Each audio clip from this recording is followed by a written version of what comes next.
கூறுவதை கேளுங்கள் தேவி.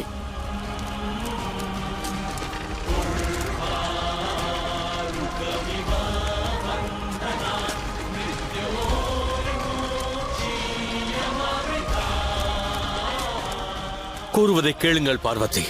என்னை தடுக்க நினைத்தால் சகோதரி கங்கையை விவாகம் செய்து கொள்ள ஒப்புக்கொள்ளுங்கள் மகாதேவா. தயை கூர்ந்து நான் கூறுவதை கேளுங்கள் தேவி. செயலாற்ற வேண்டாம்.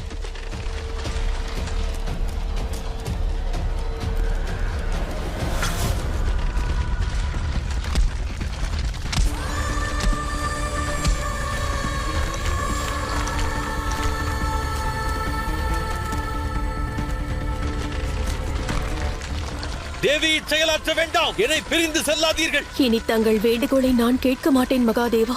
தேவி பார்வதி, தங்களின் பிடிவாதம் மிகவும் தவறானது. நான் கூறுவதை கேளுங்கள் பார்வதி. தேவி,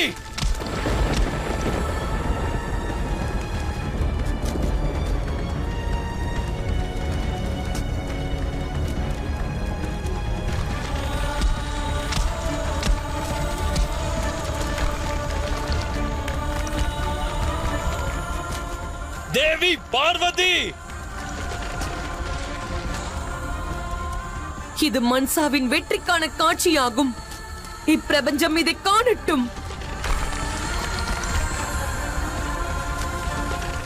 தேவி, என்னை பிரிந்து செல்லாதீர்கள். தேவி பார்வதி, இவ்வாறு செய்யாதீர்கள்.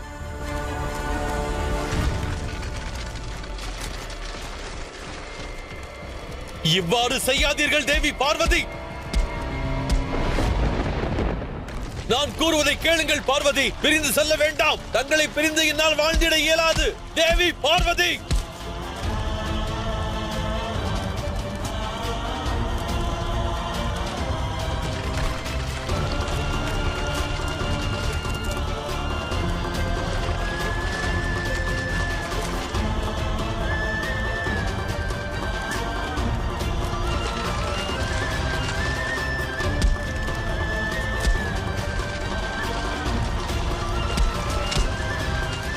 தேவி பார்வதி,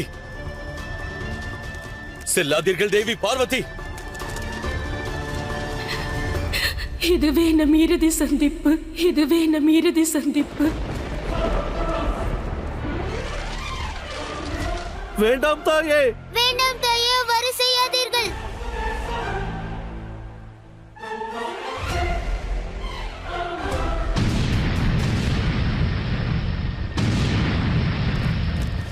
தேவி பார்வதி,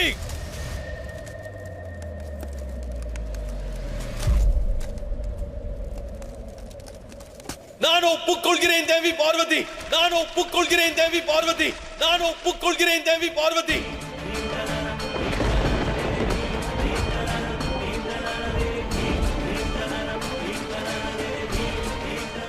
தேவி கங்கையை நான் விவாகம் செய்கின்றேன். தேவி கங்கையை நான் விவாகம் செய்கின்றேன்.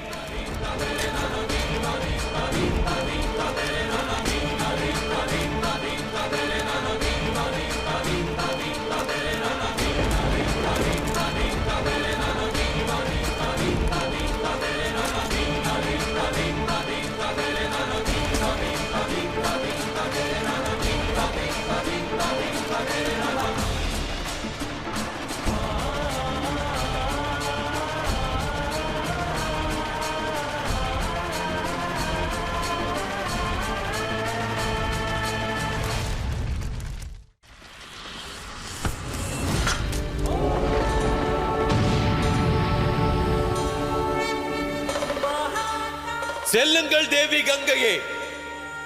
விவாகத்திற்கான ஏற்பாடுகளை துவங்கிடுங்கள்.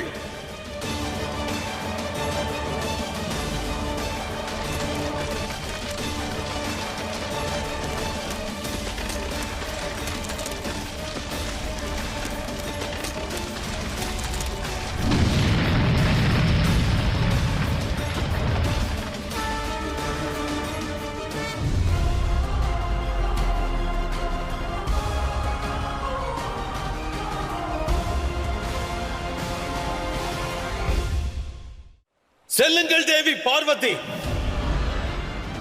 தாங்களும் சென்று விவாகத்திற்கான ஏற்பாடுகளை செய்யுங்கள்.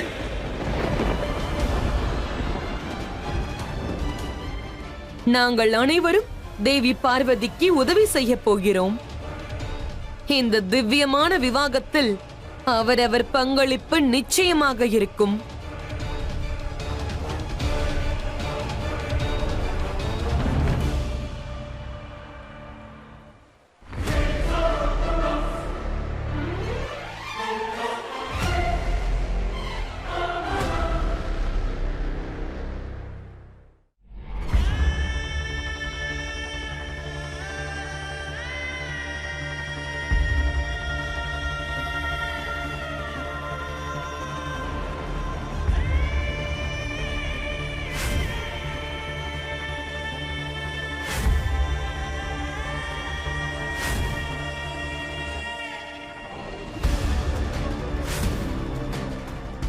சக்தி இல்லையேல் சிவன் சவம் என்ற உண்மையை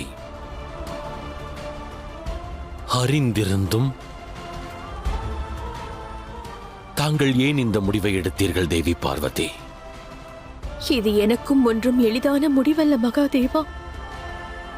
ஆனால் நான் என்ன செய்வேன்? சக்தி அல்லவா? தனது சிவன் கடமை தவறுவதை பார்த்து கொண்டு என்னால் எவ்வாறு அமைதியாக இருக்க இயலும்? என்னை மன்னித்து விடுங்கள், என்னை மன்னித்து விடுங்கள் மகாதேவா, என்னை மன்னித்து விடுங்கள்.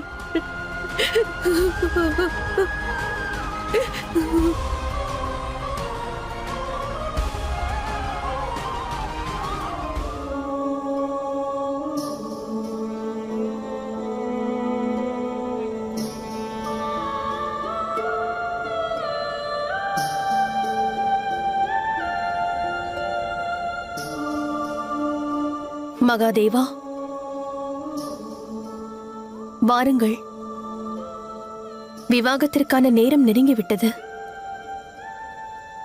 வாருங்கள், தங்கள் மனவேதனையை மறந்து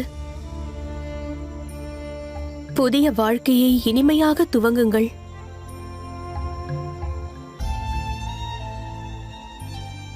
எனது வேதனையை மறக்கின்றேன். தாங்கள் உரைப்பது சரியே. விவாகத்திற்கு நான் ஆயத்தமாகிறேன். அது மட்டுமல்ல, இம்முறை நான் மற்ற மணவாளனைப் போல் நன்கு அலங்கரித்துக் கொள்ளப் போகின்றேன். சென்ற முறை நான் சிவனின் தோற்றத்தில் வந்த பொழுது மணவாளனின் இல்லத்தாரிடம் தவறாக நடந்து கொண்டார்கள். நினைவிருக்கிறதா? ஆனால் இம்முறை யாவும் நன்கு நிகழ்ந்திடும் தேவி பார்வதி. ஏனென்றால் நான் விவாகத்திற்கு ஆயத்தமே, விவாகத்திற்கு ஆயத்தமே, விவாகத்திற்கு ஆயத்தமே.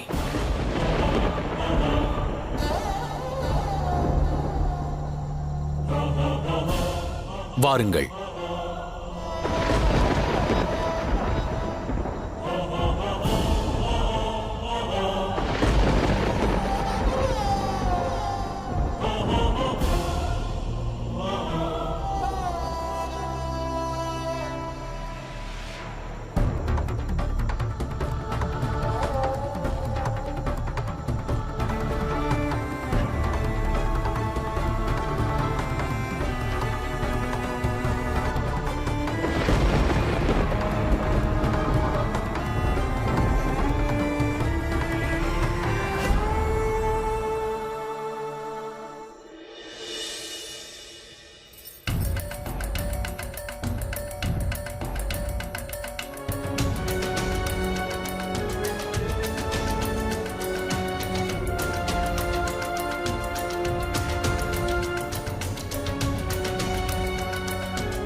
தாயே கங்கையே, இதனால் வரை எதற்காக காத்திருந்தீர்களோ அந்த பொன்னான தருணம் இப்பொழுது வந்து விட்டதல்லவா?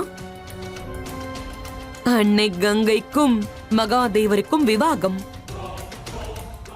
இது கொண்டாட்டத்திற்கான தருணம். மகிழ்ச்சியாக இருங்கள்.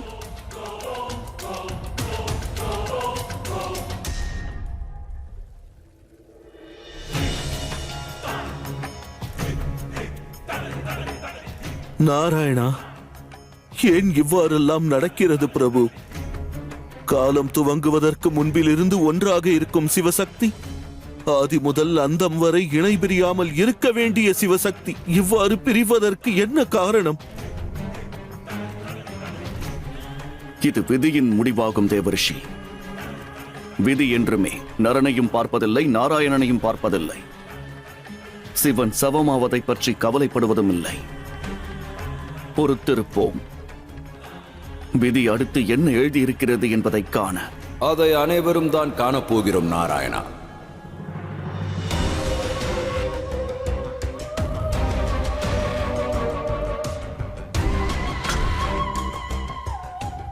இன்று முதல் கைலாயத்தில் சிவனும் சக்தியும் அல்ல, கங்கையும் கங்காதரனும் இருப்பார்கள். சுக்கிராச்சாரியரே, நந்தி,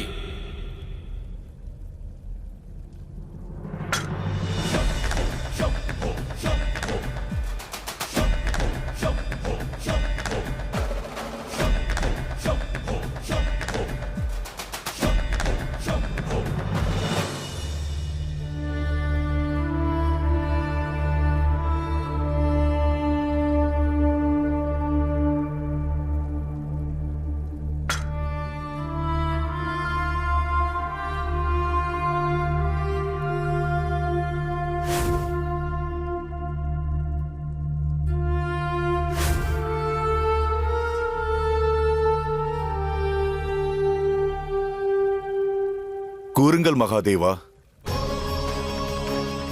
விவாகத்திற்கு ஏற்பாடுகளை செய்கிறீர்கள். மணவாளனை மறந்து விட்டீர்களா? இன்று நான் அலங்காரம் செய்து கொள்வேன். யாவர் கண்களுக்கும் அழகானவனாக, அதிரூப சுந்தரனாக ஆயத்தமாவேன். என் வஸ்திரங்களையும் ஆபரணங்களையும் கொண்டு வா.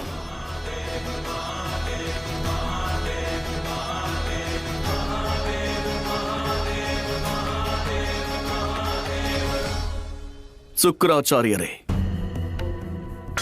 விதி எழுதிய கதை இதுவரை முழுமை பெறவில்லை.